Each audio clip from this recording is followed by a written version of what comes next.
Bueno, buenas noches, muchas gracias por venir.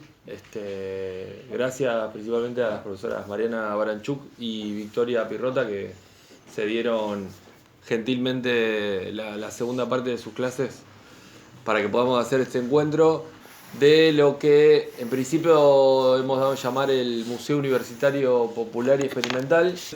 Ahora vamos a presentar estos dos libros que están viendo acá, Kошmar y Desierto y Nación, con el profe Matías Farías, que ahora le voy a dar la palabra a él. El equipo del MUPE son Darío Triscali, Florencia Báez y Fernanda Maldonado, que están acá filmando detrás, y con ellos y con el profesor Russo estamos armando actividades. Bueno, nosotros esta noche en la escritura como arma vamos a presentar dos libros. Ahora te doy un rato la palabra a vos, así no hablo tanto yo, pero... Vos quieras, David. Desierto y Nación es un ensayo, una reflexión sobre José Martí, escritor... Tiene dos ensayos. Ok. Es un libro que tiene dos ensayos. Es el segundo de la colección Desierto y Nación. El primero era Desierto, en lenguas, en donde escribe María Pía y Juan Dusaide. Y este es el segundo, ¿no? Donde hay un ensayo de Guillermo Cor sobre Mansilla y un ensayo que escribí sobre Martí. Ok, acá me recuerdo que Russo, como está gripado, me dijo sí que lea una cosa que él puso en Facebook ayer o anteayer respecto de por qué le habíamos puesto al ciclo la escritura como arma, que tengo que leer porque si no me va a castigar, porque además como está filmando está la prueba, después lo va a chequear. El nombre de la escritura como arma surge del estudio preliminar, ahora les voy a contar de qué se trata Kошmar, que escribió Perla Esné, la socióloga Perla Esné, que es hija del traductor del Yiddish. También le vamos a explicar qué tiene que ver un libro con el otro. Vamos a intentar pensar qué tiene que ver un libro con el otro. La escritura como arma. Y Russo extrajo esta frase de Perla Esné. Dice, Pinieval reivindica el valor de la escritura como arma. Un arma que permita, en medio de la catástrofe, establecer genealogías que otorguen un sentido a la memoria y establecer la continuidad histórica de una comunidad amenazada. Y entrando como en relación con el libro sobre Martí y sobre esto que recién acaba de decir Matías, cito una frase de acá de Matías Farías que dice: el Martí revolucionario que muere en el campo de batalla no es lo otro del poeta, sino una de sus derivas posibles en tanto sujeto inscripto en tensiones políticas. Yo te voy a hacer una pregunta y vos abrís en todo caso. Bueno, porque justo cuando estaban recorriendo el museo, esto también vale para Alberto, y para en tren de jugar con los años, se me ocurrían dos, tres ideas. Primero que hay un número grande de afuera que es 1898. Claro. Y que por ahí para que pensemos que pasó en 1898 acá y tan lejos como en el Caribe. Y lo otro que nosotros estamos viviendo una experiencia que es la de la universidad en esta zona, en esta región, en este rincón del conurbano o de la provincia de Buenos Aires, o como lo querramos pensar o llamar, que es la llegada de como a partir del Estado de la universidad a este lugar, la llegada, la construcción, la reapropiación, porque esto llega, pero esto se empieza como a reapropiarse, 100 años después del ferrocarril, que es otra llegada también del Estado fuerte acá, y que un poco es el inicio del relato que Alberto siempre pone acá en escena. Entonces, de alguna manera es como que podría ponerse como dos vértices, el ferrocarril allá lejos y la universidad ahora. Bueno, Totalmente. Y bueno, 1898, claro, es el año donde se funda el barrio Altuve, sería. Bueno, en el año 1898 lo habremos visto los compañeros, compañeras que cursaron, con los que cursamos Introducción a la Cultura Argentina y Latinoamericana. Es un año central para América Latina porque efectivamente es el año donde los Estados Unidos invaden la isla de Cuba y a partir de allí se desencadena una serie de reacciones frente a esa invasión que bueno, van a dar inicio a lo que fue el primer latinoamericanismo, ¿sí? Que tal vez confluya o tiene otro punto fuerte de condensación en la reforma universitaria. Así que, por supuesto, que en el mismo momento en que se está creando este barrio, digamos, América Latina, ese nombre, digamos, esa clave que para nosotros nos permite leer la realidad, se estaba construyendo, ¿no? Se estaba creando. Y bueno, esto que decís del ferrocarril y la universidad también me parece que es interesante para pensarlo en relación con Martí. Martí tiene una frase muy significativa que dice así: una tempestad, dice, es más bella que una locomotora. Lo dice justamente en el año 1898, cuando los estados nacionales se están construyendo sobre, bueno, lo que después aparece estampado en la bandera de Brasil, ¿no? Esta idea de orden y progreso, ¿no? Esta idea de que América se tenía que inscribir en la modernidad, en el capitalismo mundial, que en ese momento es un momento de expansión imperialista, y que se tenía que inscribir bajo esa misma lógica, ¿no? Digamos, sin el acento está justamente en la llegada de la locomotora y no tanto en recuperar, digamos, las miradas de otros actores no identificados con ese símbolo de la modernidad del siglo XIX, ¿no? Entonces me parece que es interesante también pensar, porque también el ferrocarril puede tener otros significados, ¿no? Como la creación del pueblo, del lugar donde estamos. Me parece que lo que es interesante ahí es, bueno, ¿qué relación tenemos nosotros con la modernidad? ¿En qué términos vamos a dialogar con eso que hoy las élites y los gerentes, etcétera, dicen el mundo, ¿no? ¿Y qué relación también vamos a tener nosotros, en tanto somos actores de la universidad, también con esos grandes universales, ¿no? El mundo y América Latina, ¿no? ¿Qué relación hay entre el mundo y América Latina? Y Martí es un autor que, por un lado, parece del siglo XIX. Leer a Martí es recuperar zonas de una oratoria del lenguaje español bellísimas, pero al mismo tiempo hoy imposibles tal vez de hablar y de escribir, ya que tomamos el concepto de escritura de ese modo, ¿sí? Pero al mismo tiempo en esa escritura, que para mí es el inicio del barroco latinoamericano, ¿sí? Me parece que hay claves para pensar esto, ¿no? ¿Qué relación vamos a tener? ¿Qué relación queremos tener con la modernidad? ¿Qué relación queremos? ¿De qué modo nos vinculamos con América Latina? Y a su vez, esto es la maña del profesor, querer inventar todo, ¿no? Es decir, no tiene relación con todo. Ustedes saben que a mí lo que me gusta es ser docente, mucho más que presentar libros. Es el modo en que me comunico con los demás, pero bueno, digo, usando esas reglas del oficio, uno podría decir que la escritura como arma permite justamente armar acá un debate entre épocas también, porque la idea de escritura como arma, más allá de que aparece en el prólogo de Kochmar, ¿sí? De la prologuista, es una frase, o sea, Sebastián, me imagino Sebastián, que fue el que armó la idea, digamos, y la frase, digo, lo leyó, no sé si consciente o inconscientemente, con los años 60 y 70. Es un título muy cortasariano, Julio Cortázar, ¿sí? La escritura como arma, y era algo que se debatía en los años 60 y en los años 70, ¿no? Estamos en un contexto revolucionario. ¿Qué tiene que hacer el escritor? ¿Qué tiene que hacer el escritor en un contexto así? Entonces, la gran polémica, ¿no? De Cortázar en los 60, donde todavía escribe Rayuela, pero inmediatamente, o no tan inmediatamente, pero unos años después va a escribir el libro de Manuel, que suponen dos lecturas muy distintas a este problema. Cortázar le dice, y lo critican por eso, incluso los cubanos, él, comprometido con la revolución cubana, lo que dice es que no hay que abandonar la literatura, que la literatura puede ser un arma, digamos, de la revolución, ¿sí? Justamente bajo las críticas de que la literatura era un invento de la burguesía, que lo que hacía era consagrar como arte justamente la escritura, pero consagrarla como arte la disociaba de la praxis política, de la praxis histórica, ¿sí? Esta idea de museo experimental también la podemos poner en relación con eso, ¿no? Digamos, es muy distinto pensar un museo bien separado de las contradicciones sociales, ¿no?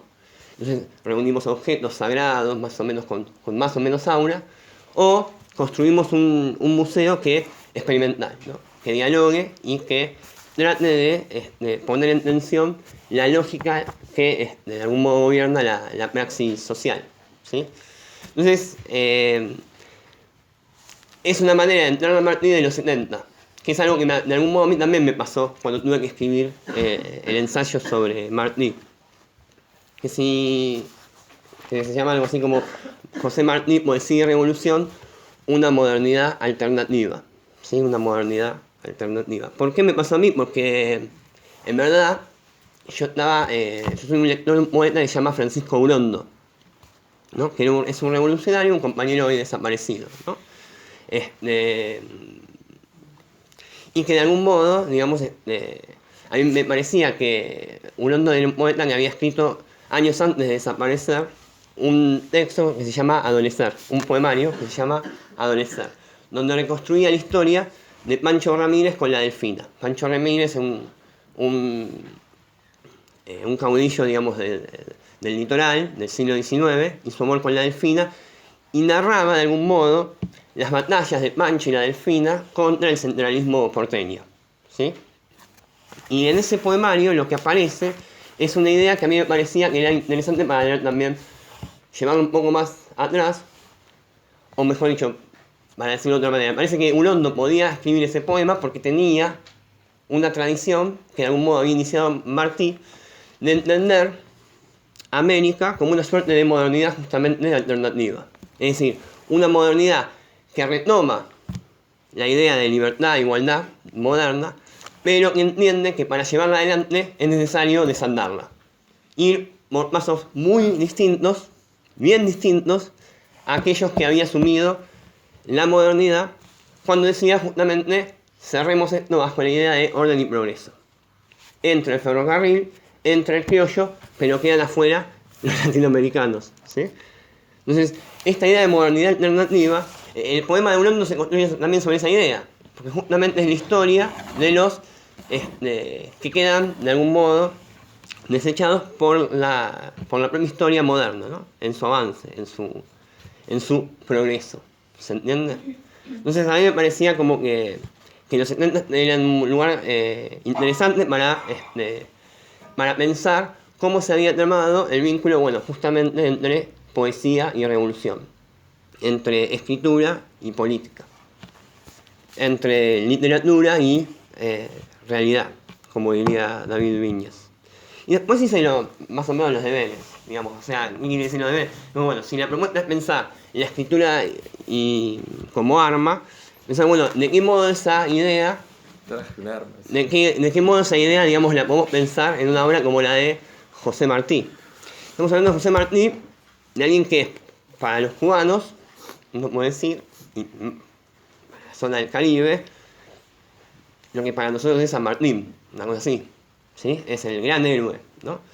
Por supuesto, Martí es el héroe de la revolución, de los revolucionarios del 59 en Cuba, ¿sí? De Che Guevara, de Fidel, pero también es el héroe de los anticastristas, o de los que detractan a la revolución cubana, ¿sí? Es justamente esa condición, digamos, de prócer, es lo que lo coloca en medio de múltiples disputas. Hay un Martí para los revolucionarios, un Martí para los anticastristas, así como hay un San Martín para las distintas maneras de pensar la nación en la Argentina, ¿sí?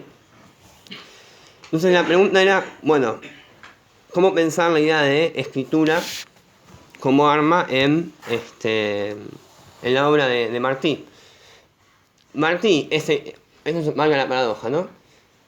No es el único, pero digamos, es el héroe de los cubanos, figura de proyección continental. En la Argentina escribía, digamos, su escritura es múltiple, digamos, incluye poesía, pero sobre todo se destaca como el gran cronista del siglo XIX, ¿sí? Sus crónicas se leían en los diarios más importantes de América Latina. En la Argentina lo publicaba La Nación. La Nación, ¿sí? Que en ese momento es el momento en que La Nación se moderniza, volvemos con esa palabra, ¿sí? El diario La Nación, que hoy leemos, leemos, ¿sí qué? Digamos, conocemos de su existencia y leemos también, es un diario, digamos, hasta los 70, por ahí, que era una suerte de periódico de la facción mitrista, pero en esos años, digamos, cuando Mitre es derrotado, de algún modo se comienza un proceso de modernización, incorpora el telégrafo, uno de los primeros diarios que incorpora el telégrafo en América Latina, y de algún modo contrata a estos grandes escritores, porque si el telégrafo te ponía al lector al día en la noticia de lo que pasaba en el mundo, los cronistas lo que van a venir a hacer es de algún modo representar ese mundo, ¿sí? Entonces el lector de La Nación, de ese modo, vía telégrafo y vía lectura de los cronistas, de algún modo se encontraba inscrito en una suerte de comunidad imaginada, ¿no? Como dice Anderson.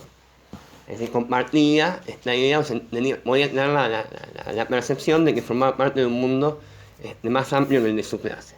Sin dejar, por supuesto, de ser, y en ese momento también lo adquiere, tribuno de doctrina. Es decir, tratar de enseñar a su clase, a la clase social, digamos, que encuentra a sus lectores, una suerte de conciencia de las clases propietarias argentinas.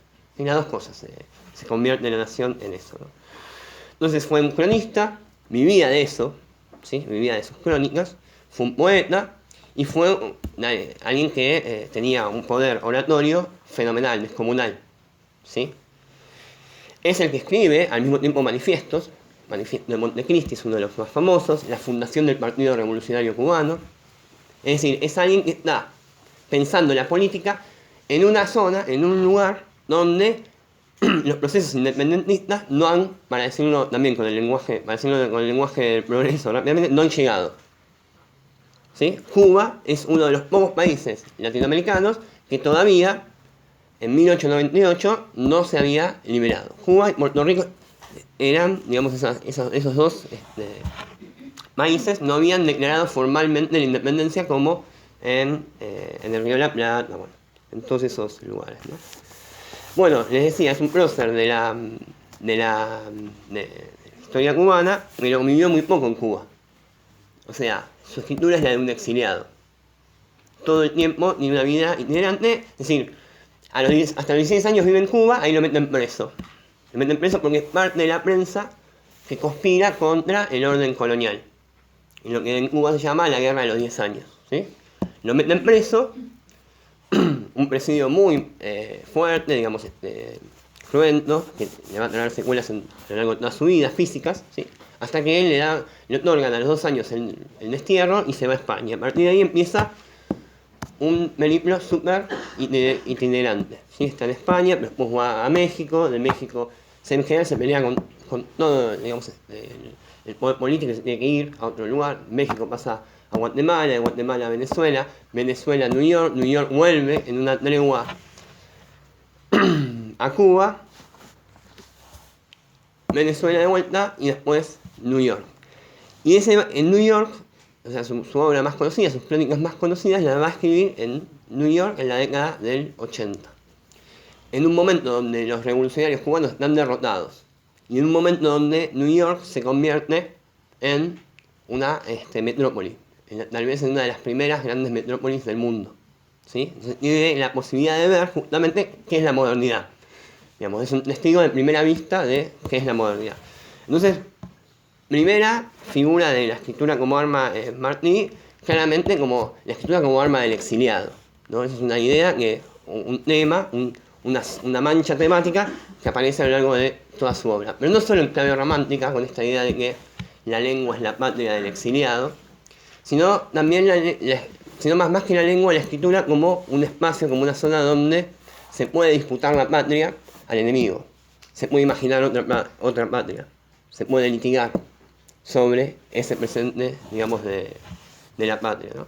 Y en ese sentido, sí, me parece que los puntos de contacto, aun cuando no sean puntos de coincidencia, pero sí de contacto con Pini Wall, me parece que son varios.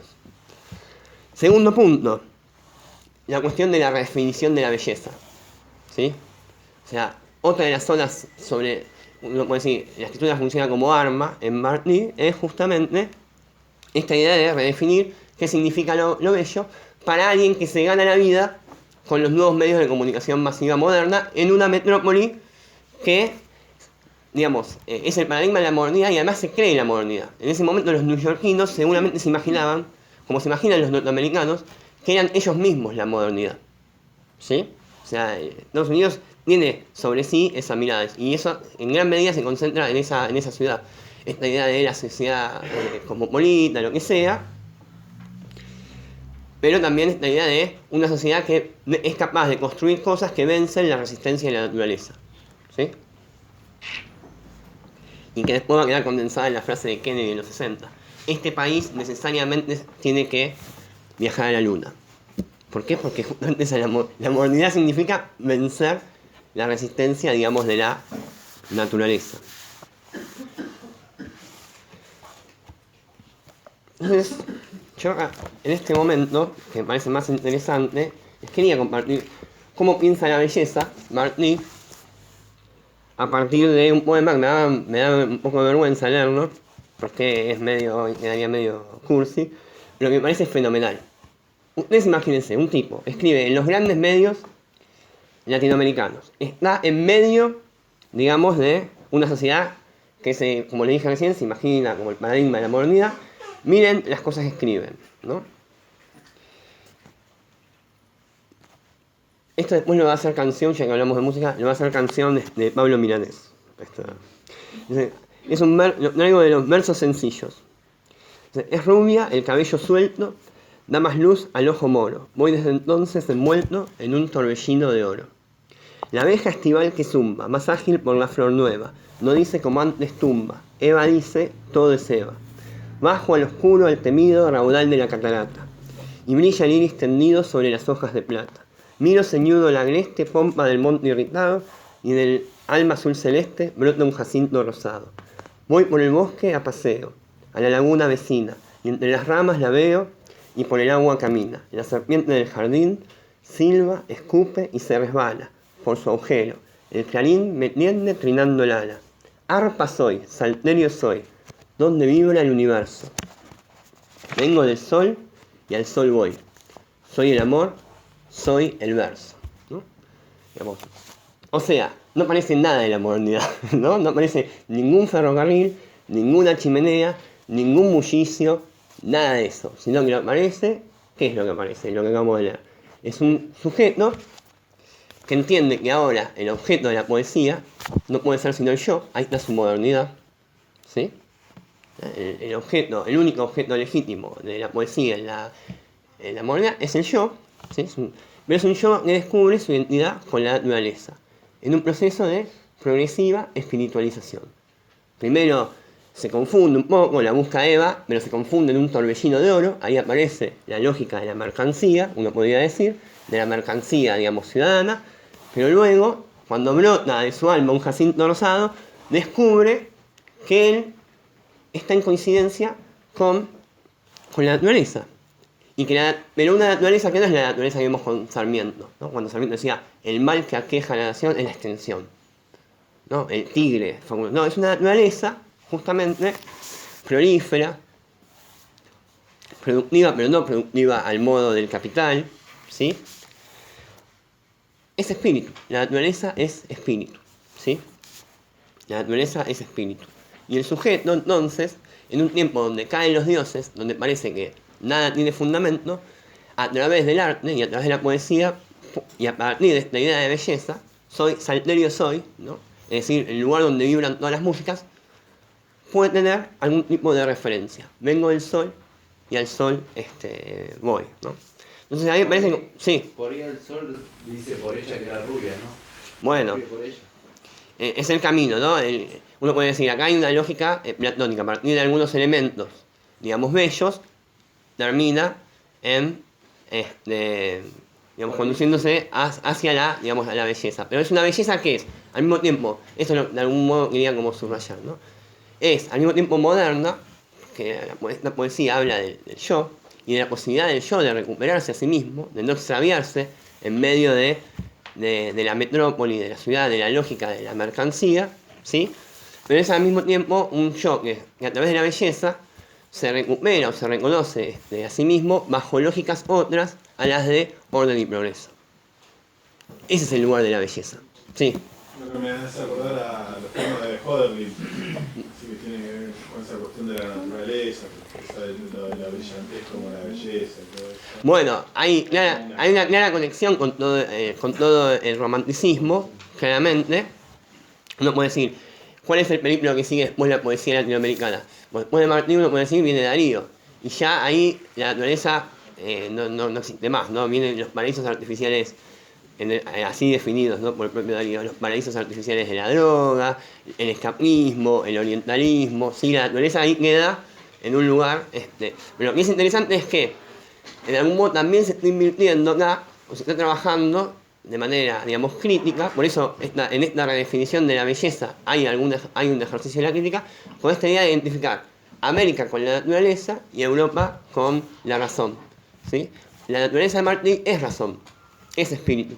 Por eso, lo que es interesante acá es que en este momento, en este tipo de poemas, uno puede decir, se está redefiniendo el canon, o se está construyendo un canon súper esteticista, en realidad, por eso la cita de que el poeta no es el otro revolucionario, en realidad también se está construyendo una lógica que tiene que ver con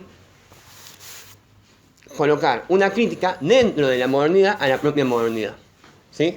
Es posible construir sentido, ¿sí?, a partir de dinámicas de racionalidades distintas a la racionalidad instrumental, a la racionalidad según la cual lo que vale, vale para ser intercambiado.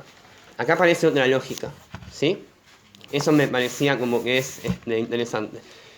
Cuando este sujeto que está replegado encuentre un nosotros al cual inscribirse, y ese va a ser lo que él va a llamar nuestra América, ese yo lírico de este poema se convierte en un sujeto revolucionario. De algún modo, todo el ensayo trabaja sobre esta idea, ¿no? En cómo Martí opera el pasaje de este yo que está solo, digamos, en el bosque, a reconocerse en un yo colectivo. Y eso va a ser para Martí nuestra América. Una América cuyo sentido, o el sentido político por el cual apuesta Martí, es justamente convertirse en una suerte de conciencia crítica de la propia modernidad. ¿Sí? Eso sería como la idea de una modernidad alternativa. Creo que con esto, como que avancé varios casilleros, pero solo para puntear, uno puede decir, la escritura como arma para el exiliado, como forma de reescribir la patria.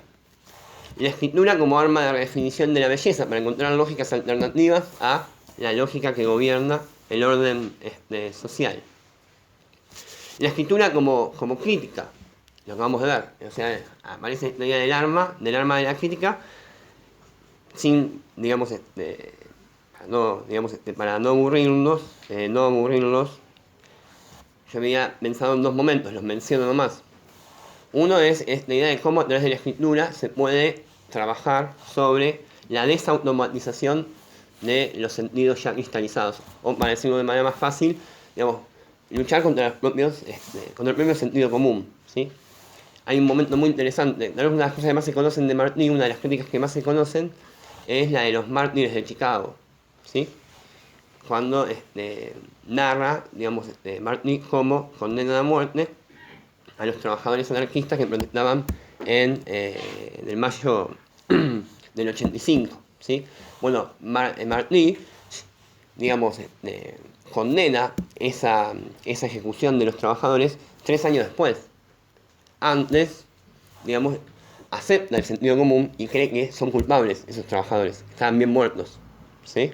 Digamos, hay una dimensión de la escritura de Martí que me parece interesante ver cómo en Martí se va horadando ciertos lugares comunes sobre América y sobre todo los Estados Unidos, que además implican todo un giro en su obra, porque hay un momento claramente de fascinación con esa experiencia metropolitana, con la experiencia, digamos, de New York, y a partir, uno puede decir, de una serie de hechos y de acontecimientos, pero sobre todo que les acabo de decir, la condena a los trabajadores, a los huelguistas de Chicago, donde Martí dice, bueno, el camino de la modernidad no puede ser el de los Estados Unidos. Hay que buscarlo justamente, el destino de la modernidad tiene que estar asociado al destino de nuestra América, ¿sí? Es en ese momento donde retoma contacto, digamos, con los revolucionarios cubanos y se pone al frente de la construcción del Partido Revolucionario Cubano, ¿sí? Y va a terminar muriendo en el campo de batalla, ¿sí? Entonces, la escritura como arma para el exiliado, la escritura como arma para la redefinición de la belleza, la escritura como arma de la crítica, la escritura como la verdad también de la revolución. Una de las últimas cosas que escribe es una carta a su amigo, que va a ser justamente el que va a recopilar su obra, diciendo, bueno, todo lo que escribí hasta ahora no tiene la menor dignidad comparado con lo que vamos a hacer, que es la revolución, ¿sí?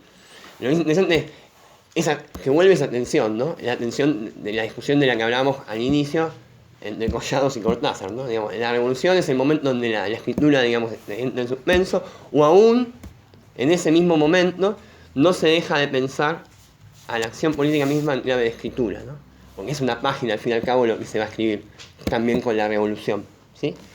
Y también como la última figura que me parece muy interesante, y tal vez una de las más interesantes para pensar la idea de la escritura como arma en Martí, es la idea de la escritura como arma en el sentido de la inagotabilidad del sentido. No hay un sentido que cierre.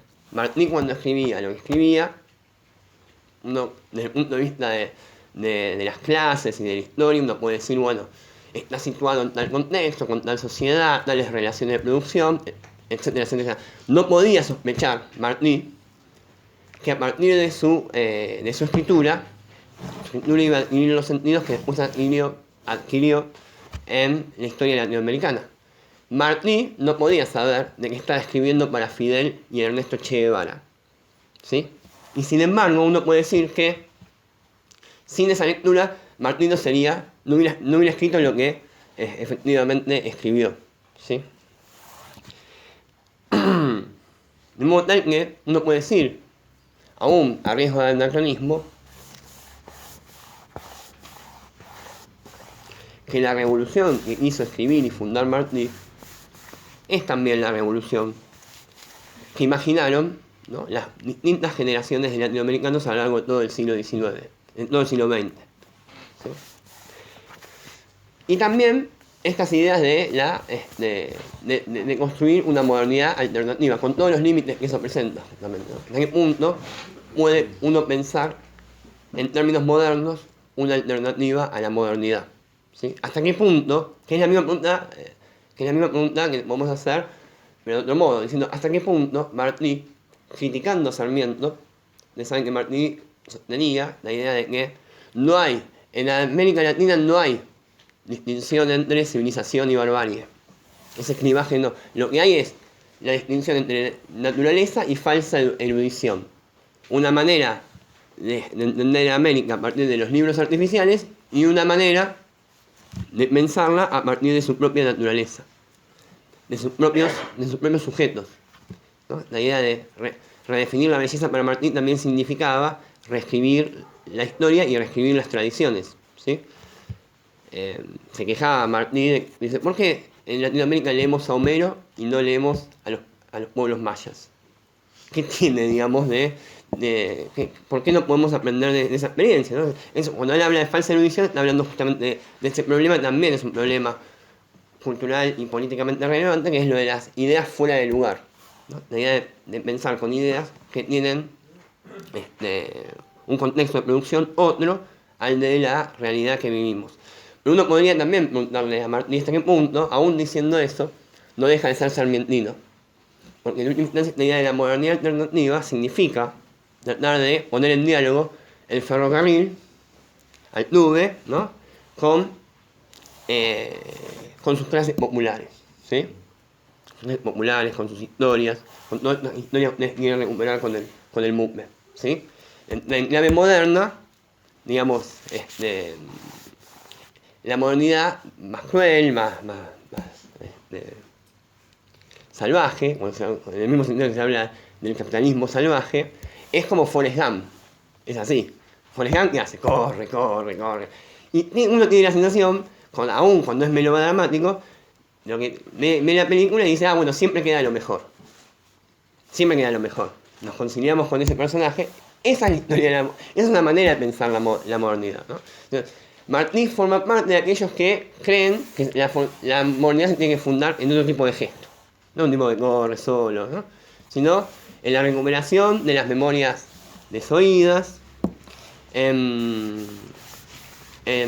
por supuesto, en las historias de los exiliados, y en aquellos que podrían llegar a fundar el lazo social en la idea de vengo del sol y al sol voy. ¿Sí? Esa idea es bien interesante. Hay, por supuesto, muchos, a mi entender al menos, muchos ecos en esto que se llama las filosofías del buen vivir, ¿sí? Con esta línea nuestroamericana de Martí. Entonces, bueno, me parece como que ahí Martí nos ofrece como varias figuras para pensar esta idea de la escritura como arma. Esa sería la propuesta. Bueno, muchas gracias.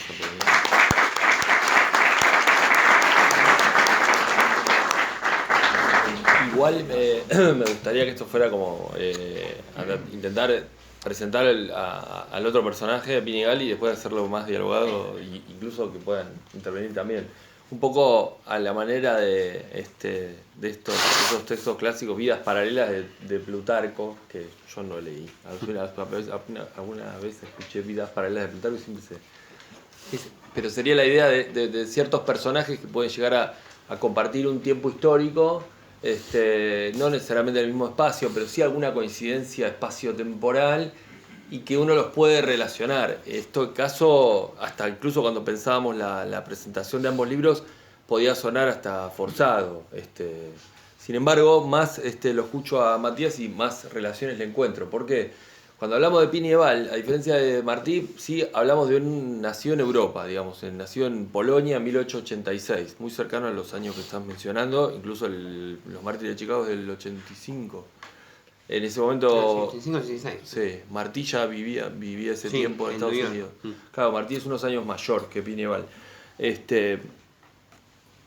Pinieval es un judío campesino de un pueblo del interior de Polonia. No tenemos por qué saber tanta historia, pero es parte de esas corrientes que por distintos acontecimientos, mayormente la pobreza y en algunos casos el exilio político y social, vienen a América en la segunda parte, finales del siglo XIX, empujados por lo que en principio es un movimiento de auspicio y de patrocinio de estos movimientos migratorios por parte de Sarmiento y las figuras nacionales de la época que ven la migración europea como un modelo sano, blanco, trabajador de habitar y dominar y de modernizar las Pampas o el Caribe. Pero sin embargo, estos movimientos migratorios, en este caso de una familia judía, el modo, el movimiento en el cual viene a América no es tan sencillo ni es una suerte de persona que se inscribe en una encuesta o en un aviso de la Cancillería Argentina, sino que es un joven que además tiene en ese momento una posición de víctima de los pogroms de la Rusia zarista contra específicamente los judíos, una temprana adolescente militancia en el socialismo bundista, que es una fracción muy poco conocida, incluso menos conocida hoy por lo que podría ser las dos grandes familias que se nombran como herederas de la política judía, como puede ser por un lado el sionismo o por otro lado el socialismo, el progresismo, porque el socialismo bundista postulaba una especie de casi como de categoría étnico-política donde el propio judaísmo era una suerte como de idea socialista y hasta está más emparentado con el socialismo utópico por ahí, previo a lo que el marxismo-leninismo le da ya como una organización y ni hablar de la Revolución Rusa. Pero él participa, digamos, de la Revolución de 1905 como un joven militante socialista. Les va muy mal a toda esa generación, esos grupos, y incluso en tanto joven judío tiene una relación incluso difícil con esas ciudades, porque no es que es un país judío, son colonias que viven en lo que en ese momento para la vida judía del mundo es la diáspora. Y dije por ahí perdido, y comparten un poco la categoría de perdido, porque recién mencionaste al pasar del anarquismo. también comparte el socialismo bundista cierta parentalidad, digámosle, con el anarquismo, porque son corrientes que casi hoy no tienen interpretantes o quienes las reivindiquen. Y porque si bien existe un anarquismo más ligado a la posmodernidad o a lo que hoy son las luchas por el medio ambiente, cosas del feminismo, ecológicas, incluso también un anarquismo más político, existe y lo hay, y hay movimientos también al punk en su momento, también hay cierto vínculo con el romanticismo en el arte, pero los episodios de la historia político-sindical anarquista no están muy reivindicados por las corrientes actuales de la política actual, digo, argentina, y mucho menos sindical. Imagínense una Argentina en la cual la CGT estaba conducida por el movimiento anarquista, la FORA, que es de principios del siglo XIX. Es difícil terminar de entenderlo. Aún también con sus variantes, porque también estaba el anarquismo más sindicalista y el anarquismo, si se quiere, más político. Bueno, y vinculo el anarquismo con el socialismo bundista porque el derrotero y el fracaso de esas primeras revoluciones socialistas en Europa hacen que Pineval con otras familias venga a la Argentina. Como muy joven, no entendiendo prácticamente el idioma español, a trabajar de sastre, que era una ocupación muy común entre los migrantes judíos de la época. Se vinculan de a poco con el movimiento anarquista, pero antes de entrar un poco más en el episodio, digamos, neurálgico que le marca la vida y marca un poco lo que es la escritura de este libro, que es La Semana Trágica de 1919, de la que este año se cumplieron 100 años y que un poco también es, digamos, contemporáneo de este bloque histórico que podríamos dibujar ahora esta noche entre los mártires de Chicago y 1885 y este centenario de la Semana Trágica y de lo que muchos historiadores llaman el Trienio Rojo, que es la Revolución Rusa en 1917, junto con la Semana Trágica acá está la Semana Trágica en Barcelona, pero tenés ahí una serie de acontecimientos casi bloques, bisagras de lo que Hoffman llama el siglo breve, que es, bueno, la Primera Guerra Mundial 14-18, la Revolución Mexicana en el 17, muy emparentada con Martina, con estas ideas que planteaba Matías Farías de Martí. Y en el caso nuestro, una serie ahí que se da, como en el cruce entre el final de la Argentina conservadora y la aparición del radicalismo, que son hechos que a veces también la historia los ve separados, pero cuando uno empieza a poner la lupa y ve los calendarios, están todos muy vinculados, que es la reforma del 18, que el año pasado hablamos mucho en todos los cursos, que se cumplieron también 100 años, y que es mitad del 18, pocos meses después de la Revolución Rusa. No había redes sociales sin embargo, las ideas, llegaban con mayor velocidad y fuerza conceptual y política y física de lo que uno imagina a veces. Y pocos meses después, apenas 6 meses después, el comienzo, digamos, de lo que es la huelga de los talleres Bacena, que es en diciembre del 18, y pocas semanas después el desenlace de la Semana Trágica. Pero voy un poco para atrás, porque hablé de la cuestión europea de Val y de Pini de Val, y quería señalar 2 o 3 cuestiones, porque vinculé el socialismo bundista con el anarquismo.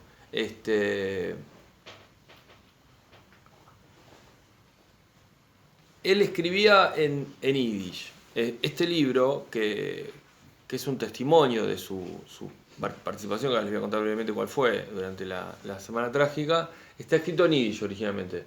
Recién se traduce al español en los años 80, hace no mucho, en el Departamento de Cultura de AMIA, que es la mutual conocida, digamos, tristemente célebre como conocida, pero también durante más de 100 años la mutual de la comunidad judía, traducida al español por Sim Hasne, que es otro escritor, también judío argentino, padre de Perla, que es la que escribe el texto introductorio. Y con lo cual, en tanto testimonio o texto que habla de la Semana Trágica, es poco conocido, porque estuvo escrito en Yiddish, tuvo una lectura muy parcial, muy acotada, en lo que era el periodismo de esas comunidades migratorias que venían. El texto se publica originalmente en Die Presse, que es un diario de la colectividad judía. Ahora, el Yiddish, quizás para la poca información que uno tiene contemporánea del judaísmo, no es el idioma que hoy se habla en el Estado de Israel, por ejemplo, que es el hebreo. El yiddish es el idioma que casi prácticamente no se habla. Se invirtió una situación que había hace 100 años, y es que la lengua muerta era el hebreo. El hebreo era el idioma de los rabinos, un idioma casi como el latín, de lenguas religiosas o de estudio. Arameo, ¿no? Claro, era de la familia del arameo, sí. El hebreo antiguo era ese idioma así que se utilizaba en las lecturas cabalistas. Muy poco. Fue el hebreo que hoy se habla en Israel y que se enseña en la mayor parte de las redes escolares de Argentina o de cualquier otro país donde hay colectividad judía. Es un hebreo moderno, recreado por el sionismo, que tiene sus particularidades. El yiddish, en cambio, era el idioma popular del judío de la diáspora, y es un idioma que, para lo que es ese momento de la Unión Soviética y de finales del siglo XIX, es un idioma más típico de esta categoría étnico-política, de un judío mucho más ligado a las luchas obreras.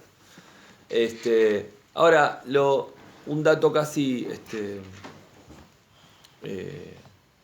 antes de entrar en la cuestión de la Semana Trágica, una cuestión que lo vincula, me parece, mucho a esta idea de la modernidad, de esta modernidad crítica, es que el socialismo, en sus distintas facetas, pero digamos, en principio como esa huella que hay de las primeras críticas de Rousseau o la crítica romántica a la modernidad capitalista, que es excluyente, que va contra una idea de sujeto activo, afectivo, que promueve la exclusión, que hace divisiones entre los hombres. Esa idea de la desigualdad, de la crítica a la desigualdad, es una idea que en principio el socialismo, y de hecho sus primeras corrientes son socialismo científico, pretende o aspira a que sea la propia modernidad la que resuelva estos problemas. Es una crítica, incluso el romanticismo también de alguna manera es una crítica a la modernidad, pero no porque postule un regreso a la Edad Media, esto lo hemos visto en varias materias, o a una vida antigua, sí en todo caso a recuperar formas de vida comunitarias, solidarias, y en ese sentido sí es una crítica del egoísmo o de la idea del individuo, del individualismo moderno, pero de alguna manera comparte, y acá yo creo que sí hay una relación muy, muy clara y contemporánea con Martí, esta idea de desde la política, desde la cultura, pensar países o sociedades que tengan una mirada más de lo que en ese momento todavía se hablaba del humanismo. Ahora, Piñeval no fue ni el jefe sindical de la Semana Trágica, ni siquiera era un referente de la comunidad judía, porque era muy joven. Su militancia era en estos grupos del socialismo bundista, pero el socialismo bundista apenas tenía una participación muy escasa en los acontecimientos que se conocen como de la Semana Trágica. ¿Por qué? La Semana Trágica tiene varias etapas, brevemente. La huelga de los talleres metalúrgicos Bacena, que eran los talleres de la metalurgia más importante que había en Sudamérica en ese momento. La Fora de entonces, que tenía asiento en la fábrica Bacena, sería más o menos como la UOM de hoy por hoy, o incluso la UOM de los años 60 y 70. Eran unos gremios muy poderosos en una de las fábricas más poderosas de Sudamérica, que estaba emplazada en Parque Patricios, donde hoy está la Plaza Martín Fierro, no sé si alguien conoce la zona ahí del barrio de San Cristóbal. Es una huelga que arranca ya en diciembre del 18. El contexto sindical y político es muy interesante, muy amplio, y no vamos a abundar, pero de alguna manera hay una situación paradójica, porque leído en la serie del movimiento obrero y de las izquierdas, es curioso que justamente en el momento en que asume Irigoyen se produce cierta relajación efectivamente en el espacio público y político que permite un movimiento sindical y político paradójicamente bajo un gobierno democrático que estrenaba su situación de acceso al poder relativamente. Y hay una especie de intento de arbitrio o de despegue del Estado, digamos, de una relación directa, de una instrumentación de clase directa, donde de alguna manera el radicalismo intenta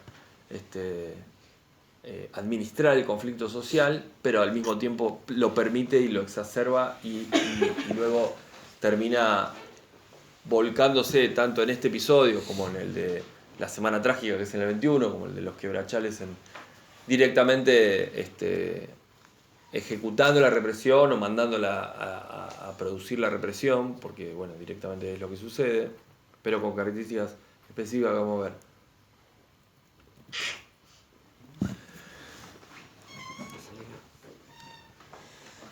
Piñeval es un joven periodista que en medio de, me adelanto un poco, de lo que ya es el episodio de la Semana Trágica, esa semana álgida del 14, del 7, 8 de enero al 14 o 19 de enero, según como se lo cuente, esos días que acá están contados en forma de diario, día por día, muy interesante, es acusado de ser el jefe de un soviet argentino porteño que está impulsando una revolución social en Buenos Aires. Es acusado como tal. Esto es la tapa del diario de la época, donde aparece como una suerte de, como, no sé, como pasó cuando fue las marchas contra la reforma previsional en diciembre de hace 2 años, que aparecía ese muchacho tirando, que lo repetían una y otra vez, y salía el nombre y el apellido, de hecho no sé si no está preso o tiene una causa abierta. Está prófugo. Está prófugo, bueno, pero tuvo una... Bueno, lo acusan de ser el jefe de, no porque no lo mereciera, sino que, ni tampoco porque él nunca se haya ni desmentido ni corrido de la situación, pero la verdad es que era totalmente injusto, pues lo agarran así tipo, Ahora, claro, ¿cómo es que un inmigrante polaco que apenas habla español, que está en una organización totalmente marginal y periférica para lo que es ese acontecimiento, termina donde termina? Hay varias cosas, pero los invito a que lean el libro. Pero hay varios datos que sí quiero por lo menos poner la época y volver a la relación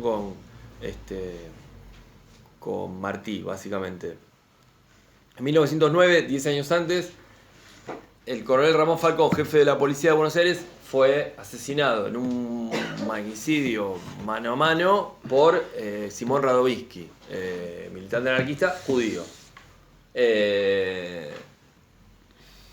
Dato que, y también va a atravesar esta historia, esta especie de yunta entre los socialistas y los judíos. En el caso del movimiento de izquierda, no, para estas figuras no tiene por qué ser un dato principal, porque lo importante en todo caso son las luchas sociales y no necesariamente esas categorías étnico-políticas o de migrantes, aunque sí están los casos de los socialistas catalanes. En la Semana Trágica hay también un ensañamiento con los catalanes que eran anarquistas. Y entonces, por lo tanto, lo judío está medio desdibujado. Y para el caso de la historia judía, está como muy negado, ocultado o doblemente desdibujado. Porque tampoco la historia judía argentina, que mayormente a ustedes no tiene por qué importarles, pero en mi caso sí, porque sí me siento judío, al menos de parte de padre, y conozco bastante instituciones, historias. No son historias que uno las encuentre habitualmente, ni personajes, niveles, ni reivindicados, ni como tampoco lo son otros casos en la historia argentina de antisemitismo, como por ejemplo la altísima representatividad o porcentaje que hay de desaparecidos de ascendencia judía, que son más del 10% del total de desaparecidos, cuando la población judía no llega ni al 1% de la Argentina. Sin embargo, ahí hay un dato que aparece siempre dando vueltas. Y otros tantos episodios de la historia argentina donde la misma historia del antisemitismo por parte de la comunidad judía es visto de modo selectivo, como si algunas cosas fueran más o menos antisemitas, cuando también el antisemitismo es una categoría de persecución a débiles, vulnerables,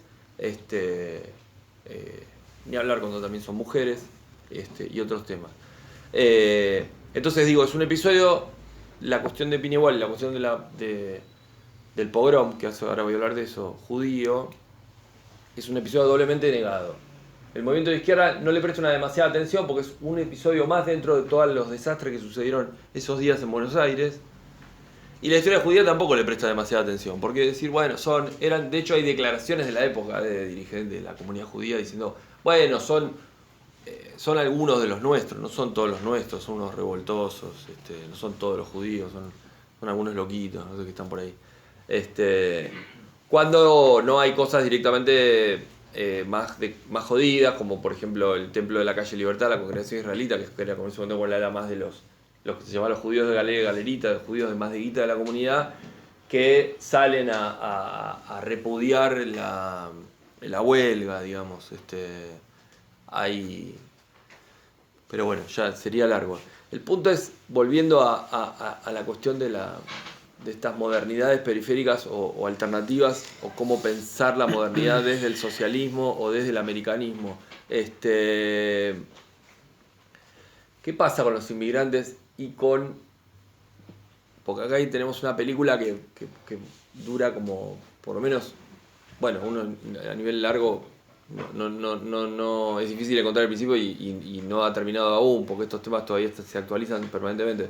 Pero en ese momento tenemos como una especie de película, si uno la pudiera como situar entre lo que es un primer momento en que los países americanos, y el nuestro lo conocemos muy fuertes esas ideas, donde se fomenta la inmigración, se busca, se llama a los europeos, que es para la época de la Organización Nacional, no sé, 1860, 1870, y tenemos un segundo momento ya para el centenario y para estos acontecimientos, donde en realidad ya el inmigrante no lo queremos tanto, no es tan blanquito, no es tan bueno, no es tan trabajador, en realidad es un anarquista, revoltoso, agitador, que traen ideas raras, trapos rojos, que no son lo mismo que el trapo celeste y blanco, y entonces no lo queremos tanto, y entonces le aplicamos la ley de residencia o lo asesinamos directamente, como en la Patagonia Trágica, como en la Semana Trágica, o como en Quebracho en el norte.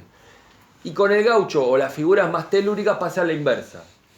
En la época en la que se fomenta la inmigración, el gaucho es el vago mal entretenido que hay que exterminar, no ahorrar sangre de gaucho, como dice Sarmiento, hay que domesticarlo. Ya lo habrán visto con Matías, con Russo, en varias de las materias. La idea del gaucho de la primera parte de Martín Fierro, que es el gaucho rebelde, que se va a la llanura, que no se adapta, y el gaucho de la vuelta, que es el gaucho que más que se acomoda.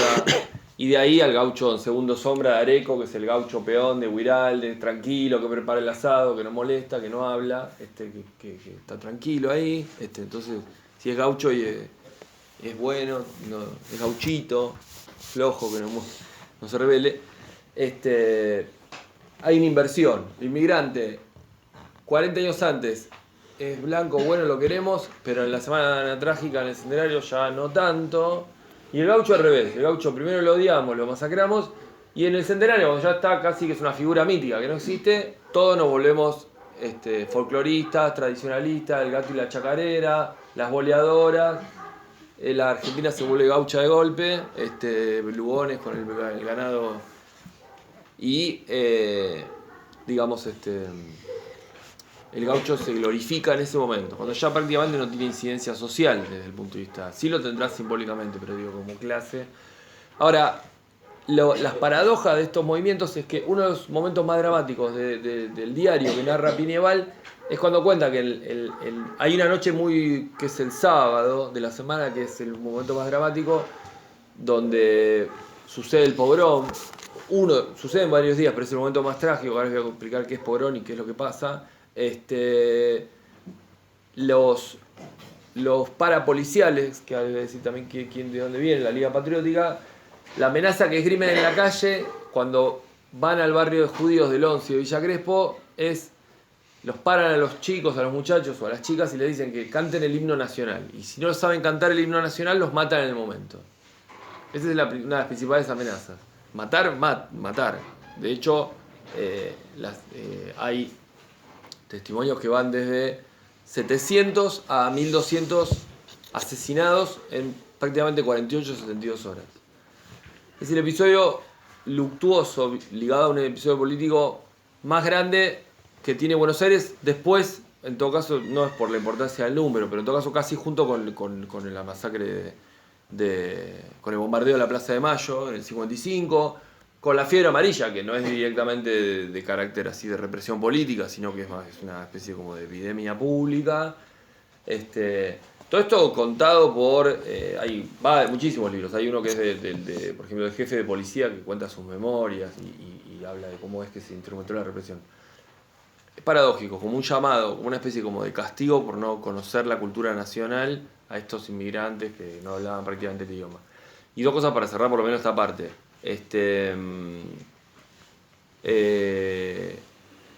Pinieval el episodio es que él lo detiene la policía durante esos 10 días, lo torturan, le hacen preguntas para que él diga cómo es la organización de la huelga, etc. En realidad es larga la historia de la huelga que va desde diciembre a prácticamente estos 2 meses, pero él dice una y otra vez que no tiene nada que ver. Lo visitan en la cárcel Palacios, varios diputados de la época socialista, finalmente liberado.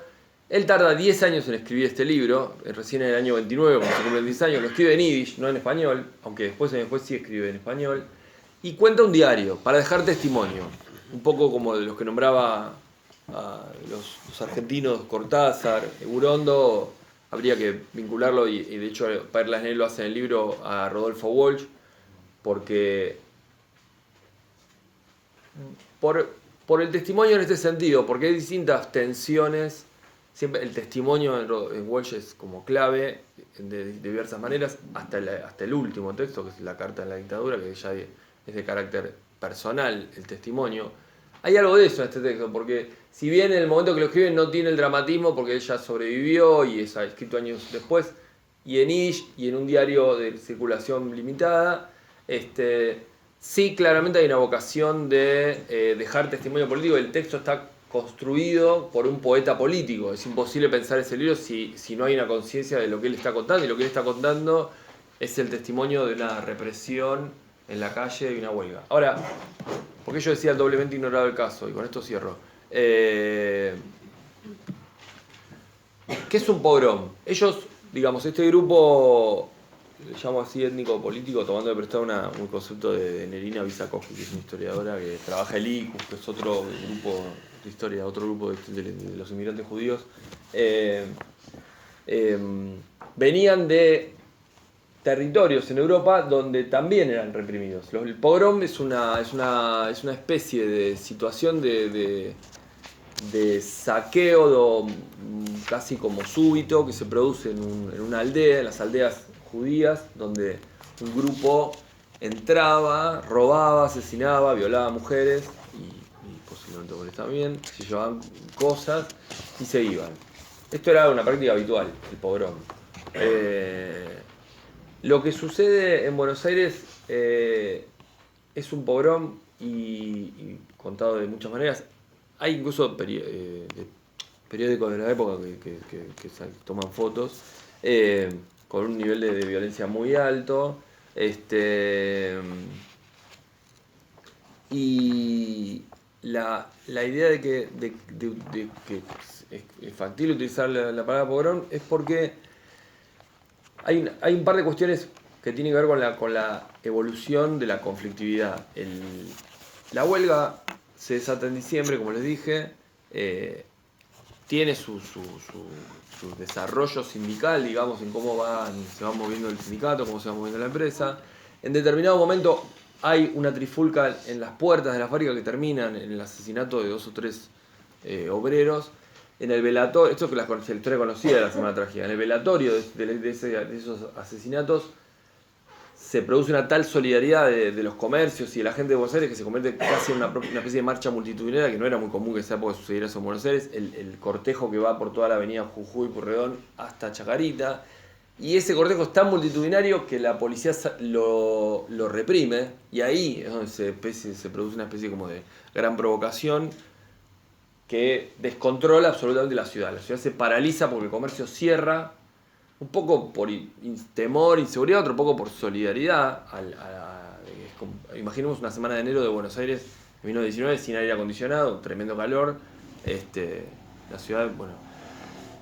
Y el gobierno, ante la imposibilidad de controlar la situación ya a través de vías policiales y del ejército, no es fácil movilizar un ejército a territorio civil y menos al propio territorio civil de tu propio país, es presionado por la oligarquía y por los movimientos patronales, de que hay que preparar un ejército irregular policial para controlar la situación. Y ahí es donde nace la Liga Patriótica, donde se reclutan 500 chetos, serían hoy, hijos de la oligarquía, se reparten 500 armas Colt y les dicen, salgan a la calle a controlar la situación. Y el agregado, y este es el dato raro del momento, y que muchos lo vinculan con esta especie de saña que había con Radovinsky, con lo que es el fantasma de esta migración que venía de Europa, la consigna es salgan a matar judíos, en particular, como si la huelga fuera en una fábrica judía o el dueño fuera judío, ni siquiera, porque en realidad es una huelga al revés, o sea... y se matan unas cuantas decenas de centenares de judíos, básicamente en los barrios de Once y Villa Crespo, que es donde vivía la población judía. Bueno, esto es reconstruido por Pineval.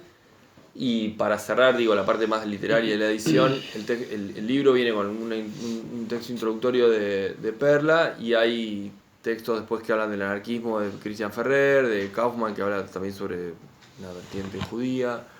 Y bueno, también hay un texto de una especie de Marchand, una pintora que en esa época estaba de visita y que escribe sobre el horror que le causa a Buenos Aires, pero casi como un testigo medio más distanciado, y que se publica en Estados Unidos, en inglés, recién es traducido ahora también. Bueno, eso es el texto, no sé, espero no haberme extendido. Sí.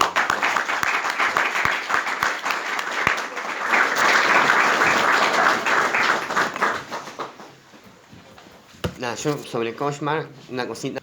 Ese es un libro, una gran apuesta la que hace Gabriel con su editorial de publicar un libro como este a 100 años después de la semana trágica. Yo tengo, no sé, lo que voy a decir, pero no suene como antipolítico y menos como antisindical, porque yo tengo militancia sindical, pero digo, es un libro que los sindicatos tendrían que haber de algún modo publicado. No hubo mucha mención este año, que se cumplieron 100 años de la semana trágica, de los propios trabajadores, los trabajadores organizados, sobre un evento que es un evento fundamental. Y me parece que es interesante porque un libro como este también permite pensar el presente. Es más, yo lo leería desde el presente, desde algunas ideas, ¿no? Digamos, o sea, no es algo que está súper alejado, ¿no? Digamos, recuerdo hace poco, y esto no es en son de crítica, sino justamente, bueno, un poco sí, pero digamos, pero para mostrar, digamos, nadie lo definió mejor que Susana, ¿no? Susana Jiménez. Susana es una figura súper popular, y lo dijo mejor que cualquier editorialista de La Nación en mucho tiempo, ¿no? Cuando ella dijo, le tengo miedo a la zurda. ¿No? ¿Cómo ves las elecciones? Le preguntaron, le tengo miedo a la zurda. Susana ahí condensa algo que está en nuestra cultura. Somos nosotros mismos, ese miedo a la zurda. ¿Sí? Ese miedo a la zurda, y acá, en la semana trágica, se combina, ¿sí?, con la figura, claro, del judío. El judío, que es una figura, digamos, en la cultura occidental, digamos, bueno, estigmatizada claramente, ¿no? Digamos, el judío es el traidor a Cristo, ¿no? El judío, eso se encontraba ya en el siglo XIX, es el especulador. Una novela de super circulación es La Bolsa, la publica incluso La Vanguardia, que era progresista, ¿no?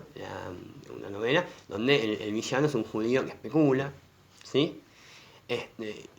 Entonces se montan esas dos figuras, ¿no? El antijudaísmo, ¿no?, y esta figura de el zurdaje. Uno puede decir, eso es una construcción cultural, ¿sí? Uno puede decir, si uno hace la historia y sin desmerecer, ¿no?, ¿cuál es el peso del comunismo o del zurdaje en la constitución del Estado argentino? Digamos, no es que este país, así, el comunismo y las ideas de la zurda han sido, digamos, súper masivas. Sin embargo, el miedo a la zurda sí es masivo. Ahí se ha construido un otro, uno puede decir. Y de esa construcción digamos, que en gran medida somos también nosotros mismos, me parece muy interesante poder leer un libro como este, ¿sí? La idea es, le tengo miedo a la zurda, el fantasma de la zurda, el fantasma del comunismo, ¿sí? Ese viejo tópico anticomunista, que además de amalgamarse con esta idea del judío, del inmigrante, etc., se construye sobre la base de una certidumbre que también cabría revisar. La idea de que la Argentina es un país súper armonioso, tiene todos los climas, venimos bárbaros. Somos un país justamente que no tendría que tener ningún problema en su tren, en su bondi, a la modernidad. ¿No? Si hay algún problema es porque el conflicto viene de afuera, ¿no? El conflicto viene de afuera. Dos datos sindicales que a veces, perdón, Sí. No, que a veces quedan opacados.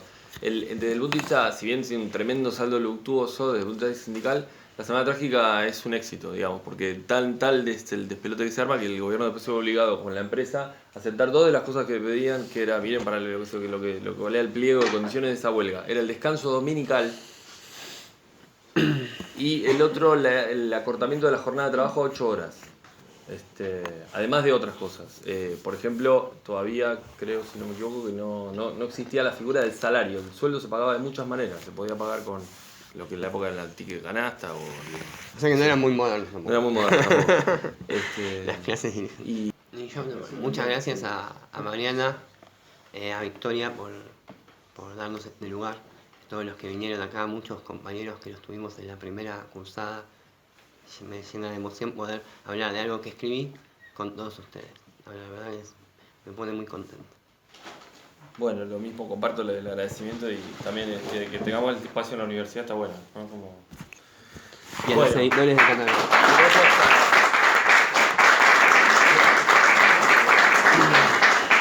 Gracias Alberto por la paciencia. Gracias Alberto. Un aplauso para Alberto.